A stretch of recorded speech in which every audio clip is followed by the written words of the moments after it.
What's happening, everybody? Monday, Motivation Monday to be exact. I got a great interview for you tonight. My man, 50 grand, Mr. DJ Heav Love of the Crockett, Texas, better known as that CROC POT, baby. And we gonna get you motivated tonight. Can you dig it?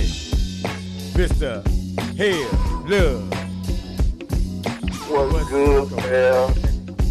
Man, it's all good. Glad to be in the presence of greatness again. You know what I'm saying? It's been a minute since we tab. You know, though we tab every now and then through the book. You know, it's always good to hear a brother's voice and feel the vibe off of his heart. You know, most people can't do that. You know what I'm saying? Yeah, man. You got a vibe out here, man. We got to stay connected. This energy is an important thing, man. Energy is important, man. Energy. Your energy. Man, it's all good, man. It's all good. I'm just glad I was able to connect with you, man, and get you lined up for this interview, my brother. Oh, man, I tell you, as I always tell you, anything you need me for, any time, whatever time, you know, just let me know. I'm there for you, bro. Right. I appreciate that, though, man, because oftentimes, man, you'll hear people say that, and they don't really, actually do what they say they're going to do, right? And so that's good, man, that you're one of the brothers out here, though, man, that your word is bond, and you really do what you say you're going to do, though, man. I appreciate that, being connected with solid cats, man, like that. I mean, that's important. That's important out here when you're trying to build business, man, and do some important stuff out here. So it's really important to align yourself really with some positive people, and I appreciate you being one of those people, my man.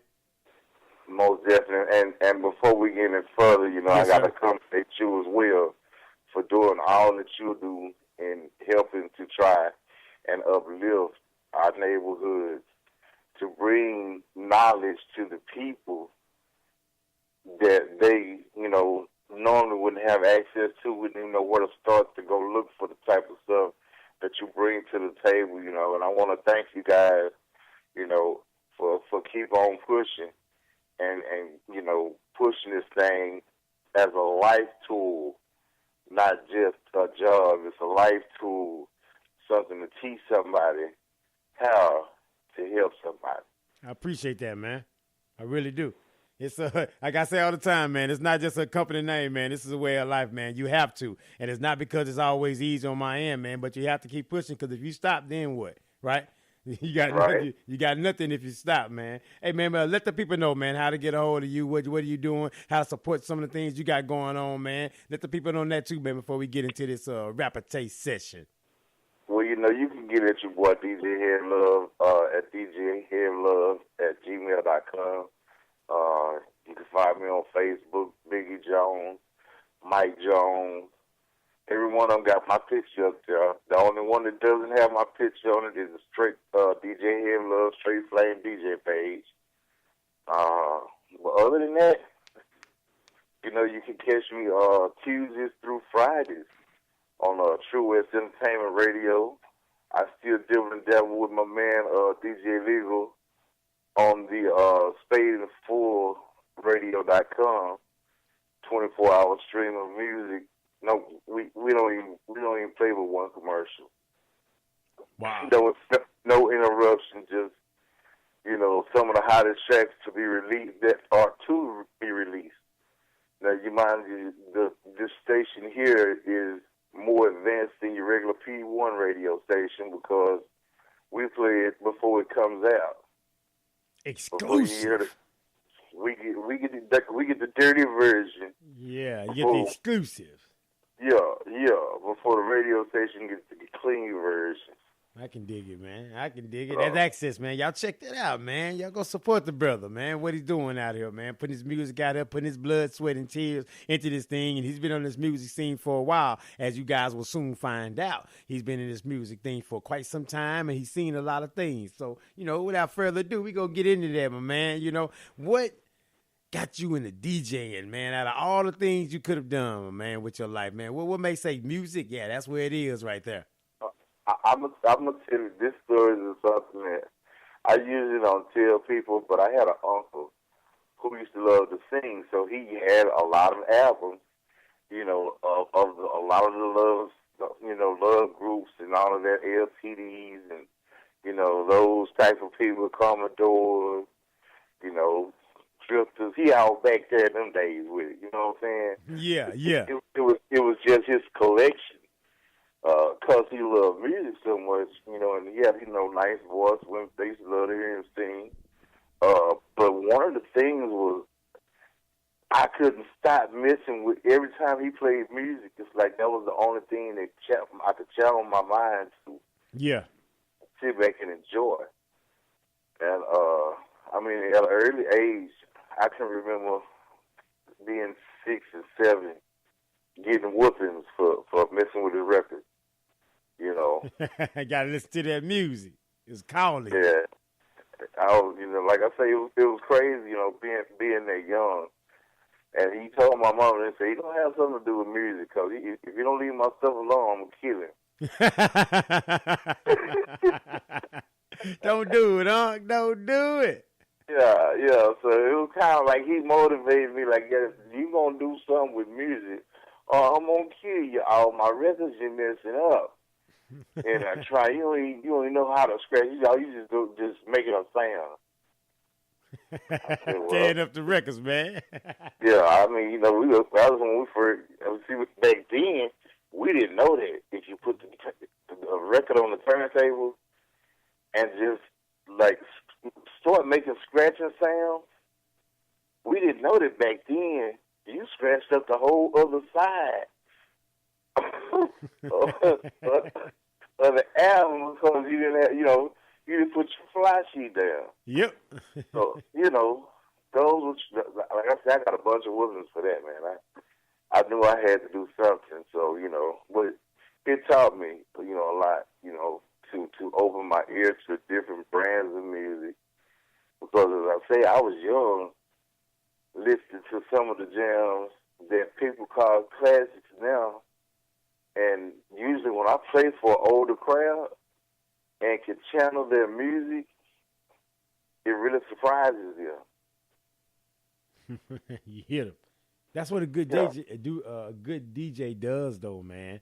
I mean, they know that and assess the crowd, right? I was at a party one time, man, at a spot, and it was like the whole crowd complained the whole time because the music wasn't great and because it didn't fit the crowd. It was playing a bunch of young music and stuff, and there's a lot of people 40 and above there, right? And there's playing a bunch of music that wasn't appropriate, and in the crowd ended up dispersing, you know, and like, dude, the party was over a lot earlier than what a lot of people would have liked for it to be, because again, the DJ didn't assess the crowd and didn't know it, and that's important though, man. You hit on a solid point. You know your crowd, man. Know who you playing for. And then, you know, like for me, what made it so hard for me coming up as a DJ was because I was always hid from the people. You know, they would always put me in a DJ booth, ducked off somewhere where there really is no contact with me or the crowd. I can't see the crowd, you know, or they can't see me. You know what I'm saying? Yeah. So it was harder for me to just make it crunk because, you know what I'm saying, you had to start using mathematical problems in order to make your show good. Yeah. You know what I'm saying? Because you knew you opened at this time. You knew you started playing music at this time.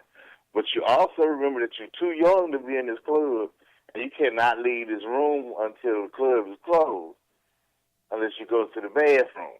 That's it. Yeah. So, you know, it's like I was always hid. So it was always a game and a gamble to see, you know, every now and then you sneak out there and you get your peek to see who in the club, you know what I'm saying? But it was good, you know, it was good back in the days. It was rough, but it was good, you know what I'm saying? And it was, like I said, it was hard to play like that. And I never used to have respect for radio DJs back then because I knew how hard it was to play just for people. And, you know, you can think about radio DJs, you're like, oh, they playing for a whole bunch of people. Mm-hmm. I bet you know. A lot of different tastes, if you will. Yeah, I bet you they don't get a bunch of just run up to them, I want to hear this, I want to hear that. Because they're radio DJs. You know, being a regular street DJ, you know how agitating they can be because you can have one person that, you know, wants to hear 27 songs. Hey man, see, speaking of that, all right. Speaking of the requests and everything, right? Let's talk about the infamous Hot Top Club, right? All right, where Oh you were man, DJ for years and years. Because when you said about the wow, request, right, that door will fly open, man, like all night long, man. You know what you got. I mean, wow, the door would open and close so much you lock it. You would lock that right, door where people couldn't right. come in. They had to like knock on the window, like it's me, bro. Yeah, I mean, after a while, because it got beyond music in the DJ booth. You know what I'm saying? The Hot Top Club for me was such an experience of life because, like I said, when I first started at the Hot Top Club, I wasn't old enough to be in there, and it was actually a private club, which they had, certain members that only came to the club. It wasn't a public club at all. It was private. Mm-hmm. And, you know, Kid Coleman and Speedy used to DJ there. And I remember something happened with one of the red speakers or something. And George Berry had just come to town, and he and I were, we knew each other. We hadn't started working together yet, put it like that. And I met him through Red because I was with Red them the day that it happened. Mm-hmm. And they were trying to hook up some speakers in a box. I was telling them, y'all doing it all wrong. Y'all doing it all wrong. Well, somehow Red put, you know how you used to take the receivers and take the what is it, James? Take the fuse out. Yeah. And wrap it with foil and put it back in there. You don't have to worry about that no more. But what happens is that, that used to make energy surge. So we sitting up playing, making a play, and it came on, but all of a sudden the speaker surged and caught a fire. And the Hot Top almost burnt down that day. But, somehow we got it, Wow. under control. But I'm going to tell you, the Hot Top Club was the best experience because it brought so many people together from so many different places. It brought people home during holidays that normally wouldn't even come back home. You would see people that you hadn't seen in 10, 20 years, Yeah. different classes of classmates show up at the same time. It was a miraculous place, and it was an honor to be able to be in there that long. Because I did Lord, I'm ready. I say it can't even count, man. It's like, man, that's a lot. I put it to you like, you remember 86 was like the freshman year, right? Yeah. 86 was our freshman year. Yeah. So I started around 84, 83, because remember, we were in junior high. And I was DJing when we was on 7th grade football in the regular clubs. They DJing in the club. Yeah, in the club. Going to school, all I wanted to do back then was go to school, play music, and play sports.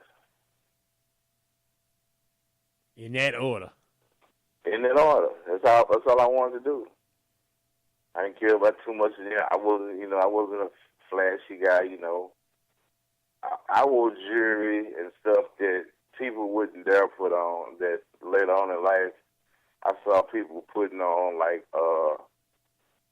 I remember everybody used to have a bicycle chain. Yeah. That they put on their bikes, I ain't have a bike. I just got a chain, so I put it around my neck. But, I was kind of a charismatic, type person, man. It was real fun back in those days. That Hot Top, if you could tell stories, man, I know a lot of people before us can still remember that. I mean, it's good to leave good memories with a lot of people. So, I have nothing bad to say about that Hot Top, man. But, yeah, man. It was an experience, as you say. It was definitely an experience, my man. Definitely. I tell you this though. Check this out. Yeah. I bet you if